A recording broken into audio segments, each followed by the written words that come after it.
বয়স্ক মানুষ, মুরব্বী মানুষ, যাদের চুল দাড়ি পেকে গেছে, এদের একটা কাজ যখন আল্লাহ দেখেন, আল্লাহ নিজে সুবহানাল্লাহ লজ্জিত হন, লজ্জাবোধ করেন। এই জন্য এই যে বুড়া মানুষকে দেখলে অনেক সময় আপনারা বোঝা মনে করেন, বুড়া মানুষ, মুরব্বী মানুষদেরকে আপনারা অসম্মান করেন। অনেক সময় কিন্তু মুরব্বী মানুষদেরকে মানে এটা কেমন যেন মিয়া ভাইয়ের মতো একটা আচরণ করে, সালাম কালাম দেয় না, সম্মান ইজ্জত করে না। আগে কিন্তু এটা খুব করত। মুরব্বীরা হচ্ছে দুয়ার ভান্ডার। এটা চুল যতদিন আপনার না পাকতেছে, দাড়ি না পাকতেছে, এই পুরস্কার কিন্তু আপনার জন্য না, কিন্তু আল্লাহর হাবিব সাল্লাল্লাহু আলাইহি ওয়াসাল্লামের একজন সাহাবী সালমান আল ফারসি রাদিয়াল্লাহু তাআলা আনহু থেকে বর্ণিত। তিনি বলছেন, আল্লাহর হাবিব সাল্লাল্লাহু আলাইহি ওয়াসাল্লাম বলেছেন, ইন্না রব্বাকুম তাবারাকা ওয়া তাআলা হাইয়্যু কারীমুন ইয়াস্তাহয়ি মিন আবদিহি ইদা রফা ইয়াদাইহি ইলাইহি আন ইয়ারুদ্দুহুমা সিফরা। সুবহানাল্লাহ। নিশ্চয়ই তোমাদের রব অত্যন্ত লজ্জাশীল, মহান, দয়াশীল, দানশীল। বান্দা যখন তার দিকে দুই হাত তুলে দোয়া করে, তখন তিনি তাকে খালি হাতে ফিরিয়ে দিতে লজ্জা পান। সুবহানাল্লাহ, সুবহানাল্লাহ। এটা একটা হাদিস যে বান্দা যখন আল্লাহর কাছে দুই হাত তুলে দোয়া করে এভাবে, যে আল্লাহ আপনি আমাকে মাফ করে দেন, আল্লাহ আপনি আমাকে ক্ষমা করে দেন, আল্লাহ আপনি আমাকে রহম করেন, এভাবে যখন আল্লাহর হাবিব সাল্লাল্লাহু আলাইহি ওয়াসাল্লাম বলছেন, কোনো বান্দা যখন দোয়া করেন আল্লাহ তাআলা লজ্জিত হন। যে যতক্ষণ বান্দার দোয়া আল্লাহ না কবুল করেন, যে আমি আবার এই দোয়া না কবুল করি কীভাবে, চুল পেকে গেছে, দাড়ি পেকে গেছে, সাদা হয়ে গেছে, এই মানুষগুলো যখন এভাবে হাত তুলে আল্লাহর কাছে বলে, অথবা কোনো আকুলতা, ব্যাকুলতা প্রকাশ করে, অথবা চোখের পানি ছেড়ে কান্নাকাটি করে, আল্লাহ সুবহানাহু ওয়া তাআলা ওই ব্যক্তির দোয়া কবুল করেন।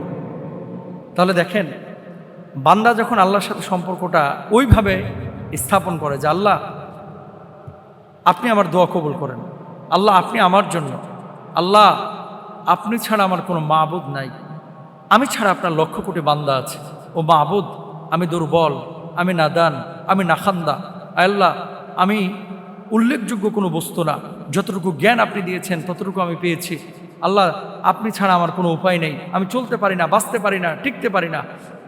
নিজেকে আত্মসমর্পণ যদি করতে পারেন, যেভাবে আত্মসমর্পণ করার কথা বলা আছে, মানে আমি তো অহংকার, তাকাব্বুরি কোনো কিছু আমার নাই, সব আমার আল্লাহর জন্য, সবই আমার আল্লাহর জন্য। ইন্না সলাতি ওয়া নুসুকি ওয়া মাহইয়ায়া ওয়া মামাতি লিল্লাহি রাব্বিল আলামিন। আমার নামাজ আল্লাহর জন্য, আমার কুরবানি আল্লাহর জন্য, আমার জীবন আল্লাহর জন্য, আমার মরণ আল্লাহর জন্য। এভাবে যখন নিজেকে আল্লাহর সামনে উপস্থাপন করবেন, আল্লাহ সুবহানাহু ওয়া তাআলা আপনার জন্য দোয়ার বা বারাকার দরওয়াজা উন্মুক্ত করে দেবেন। আপনার দোয়া কবুল হবেই হবে ইনশাআল্লাহ। তো যেই জায়গাটায় আমার আল্লাহ সুবহানাহু ওয়া তাআলা আপনার ডাক শুনে লজ্জিত হন, লজ্জাবোধ করেন, সেই জায়গাটা আল্লাহ সুবহানাহু ওয়া তাআলা আপনার দোয়া কবুল করবেন ইনশাআল্লাহ।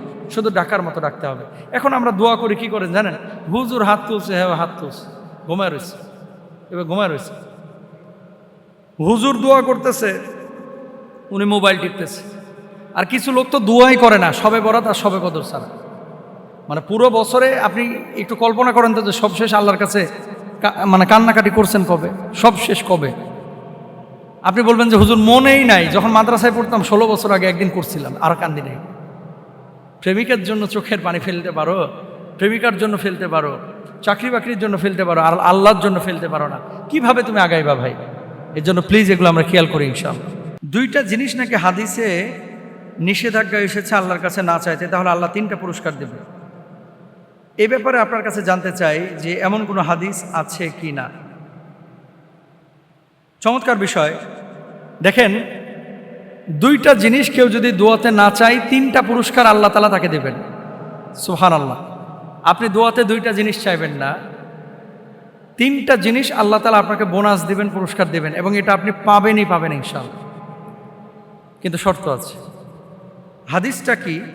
আন আবি সাঈদ আল খুদরি রাদিয়াল্লাহু তাআলা আনহু আন্না নবী সাল্লাল্লাহু আলাইহি ওয়াসাল্লাম قال ما من مسلم يدعو بدعوة ليس فيها إثم ولا قطيعة رحم إلا أعطاه الله بها إحدى ثلاث إما أن يعجل له دعوته وإما أن يدخرها له في الآخرة وإما أن يصرف عنه من السوء مثلها قالوا إذن نكثر قال الله أكثر। দেখেন, যে কোনো মুসলিম এমন কোনো দোয়া করে যাতে কোনো গুনাহের বিষয় নেই এবং আত্মীয়তার সম্পর্ক ছিন্ন করার বিষয় নেই, আল্লাহ তাআলা তার জন্য 3টি পুরস্কার ব্যবস্থা করেছেন। 1 নম্বর, হয় তার দোয়া দ্রুত কবুল করে দেন। 2 নম্বর, তার জন্য আখিরাতে সঞ্চয় করে রাখেন। 3 নম্বর, অনুরূপ কোনো অকল্যাণ থেকে দূর করে দেন। মানে কোনো ব্যক্তি যদি দোয়ার মধ্যে আপনি গুনাহের কোনো কিছু চাইলেন না, যে আল্লাহ আমি আমার প্রেমিকার সাথে সম্পর্ক করতেছি, আল্লাহ কালকে দেখা করার ব্যবস্থা করে দাও, হারাম, এটা করা যাবে না। আল্লাহ ওই মহিলার সামনে যেন আর কোনোদিন না যায়, আল্লাহ এরম ব্যবস্থা করে দাও, হারাম, এটা করতে পারবেন না। মানে পাপের কোনো জিনিস দোয়ার মধ্যে চাইবেন না। আত্মীয়তার সম্পর্ক ছিন্ন করার জন্য কোনো টেন্ডেন্সি, চেতনা, ইন্টেনশন, এটা আপনি দোয়ার মধ্যে চাইতে পারবেন না। যদি না চান তাহলে আল্লাহ তাআলা 3টা পুরস্কার দেবেন। 1 নম্বর, আপনার দোয়াটা দ্রুত কবুল হবে ইনশাআল্লাহ। দোয়া কবুলের এই মহা পুরস্কার তাদেরকে আল্লাহ তাআলা দেবেন যারা ওই 2টা জিনিস না চাচ্ছে। এরপরে 2 নম্বর কি বললাম, অথবা তার জন্য আখিরাতে সঞ্চয় করে রাখবেন। আপনি যে দোয়াটা করছেন হয়তোবা দুনিয়াতে দিচ্ছে না, কিন্তু এটা আল্লাহ তাআলা আখিরাতে আপনাকে দেবেন, যেই জিনিসটা আপনি চেয়েছেন। তো আমরা দুনিয়ার ক্ষণস্থায়ী জিন্দেগিতে কত কিছু চাই। আল্লাহর কাছে আপনি বলেন যে আল্লাহ যা দিয়েছেন অনেক দিয়েছেন, আল্লাহ ও মাবুদ, আখিরাতের জন্য আপনি আমার কিছু নির্ধারণ করে রাখেন। সাহাবী রিদওয়ানুল্লাহি আনহুম আজমাইন দুনিয়ার কোনো নাজ নিয়ামত দেখার পরে তারা অস্থির হয়ে যেতেন, না জানি আখিরাতে আমার জন্য কোনো প্রতিদান থাকবে কিনা। কিন্তু আমরা সব দুনিয়ায় চাই না, কিছু দোয়া আখিরাতের জন্য রেখে দেন। আল্লাহর কাছে বলেন যে আল্লাহ এটা প্রতিদান আমি আল্লাহ আপনার কাছে চাই আখিরাতে। আর 3 নম্বর হচ্ছে, অনুরূপ কোনো অকল্যাণ তার থেকে দূর করে দেন, অর্থাৎ পাপ থেকে আল্লাহ তাআলা তাকে হেফাজত করেন। আত্মীয়তার সম্পর্ক, হিংসা, বিদ্বেষ, আল্লাহ সুবহানাহু ওয়া তাআলা এগুলো থেকে ওই ব্যক্তিকে হেফাজত করবেন। তাহলে দোয়ার ক্ষেত্রে এই বিষয়গুলো খেয়াল করতে হবে। এবং দরুদ শরীফ পড়ে আল্লাহর কাছে আমার নবীর প্রতি একবার দরুদ পড়বেন। আল্লাহুম্মা সাল্লি আলা মুহাম্মাদ ওয়া আলা আলি মুহাম্মাদ কামা সাল্লাইতা আলা ইব্রাহিম ওয়া আলা আলি ইব্রাহিম ইন্নাকা হামিদুম মাজিদ। আল্লাহুম্মা বারিক আলা মুহাম্মাদ ওয়া আলা আলি মুহাম্মাদ কামা বারাকতা আলা ইব্রাহিম ওয়া আলা আলি ইব্রাহিম ইন্নাকা হামিদুম মাজিদ।